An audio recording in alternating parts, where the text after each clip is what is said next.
இஸ்ரவேல் ஜனங்களுக்கும் சீரிய நாட்டு மக்களுக்கும் யுத்தம் நடந்துட்டு இருக்கும்போது சீரிய படைத்தலைவனாகிய நாகமான் ஒரு சிறு பெண்ணை அடிமையாக கொண்டு வந்தான்.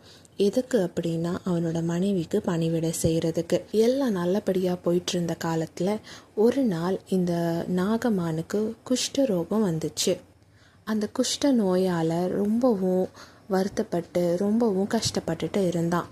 அப்போது இந்த அடிமை பெண் இருக்கால, ஒரு சின்ன பொண்ணு, அந்த பொண்ணு தன்னுடைய எஜமான் இப்படி வருத்தப்படுகிறத இப்படி கஷ்டப்படுறத தாங்கிக்க முடியாமல் அந்த நாகமானுடைய மனைவி கிட்ட போய், எங்கள் ஊரில் எலிசான்னு ஒரு தீர்க்கதரிசி இருக்கார், அந்த தீர்க்கதரிசியை போய் பார்த்தீங்கன்னா அவங்க ஆண்டவனுக்கு அந்த குஷ்டரோகம் சரியாயிடும், அவர் நல்லா ஆயிடுவார் அப்படின்னு போய் சொன்னாலாம்.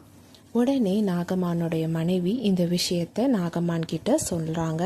நாகமான் உடனே எலிசாவை தேடி போகிறாரு. அங்கே எலிசா ஒரு ஆள் அனுப்பி அவர் 7 தரம் அந்த யோர்தான் நதியில் ஸ்நானம் பண்ண சொல்கிறாரு. உடனே நாகமான் அதை போய் செய்தார். உடனே நாகமானுக்கு அந்த குஷ்டரோகம் எல்லாமே நீங்கி போயிடுச்சு. இந்த கதை நம்ம எல்லாத்துக்குமே நன்றாவே தெரியும். இந்த சம்பவத்திலேருந்து நான் என்ன இன்னைக்கு சொல்ல விரும்புகிறேன் அப்படின்னா, அந்த சின்ன பொண்ணு நாகமானுடைய மனைவிக்கு ஜஸ்ட் ஒரு பணிவிடை செய்கிறதுக்காக அடிமையாக ஒரு நாட்டிலேருந்து இன்னொரு நாட்டுக்கு வந்திருக்கா.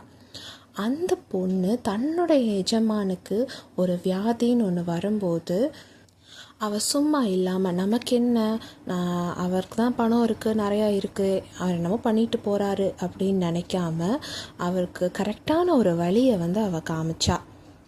இன்றைக்கும் நம்மளுடைய வேலை பார்க்குற சுப்பீரியர்ஸாக இருக்கட்டும், இல்லை நம்ம கூட வேலை பார்க்குற கொலீக்ஸாக இருக்கட்டும், அவங்களாம் அவங்களோட கஷ்டத்தை நம்மக்கிட்ட சொல்லும்போது நமக்கு என்ன, அவங்க என்னமோ கஷ்டப்பட்டு போகிறாங்க அப்படின்னு நினைக்காம அவங்களுக்காக நம்ம உதவி செய்யலைனாலும் பரவாயில்ல, அட்லீஸ்ட் ஒரு மோட்டிவேஷன் வார்த்தைகளோ இல்லை உங்களுக்காக நான் ப்ரேயர் பண்ணிக்கிறேன் அப்படின்னு கூட கொஞ்சம் சொன்னால் அவங்க மனசு கொஞ்சம் ஆறுதலாக இருக்கும்.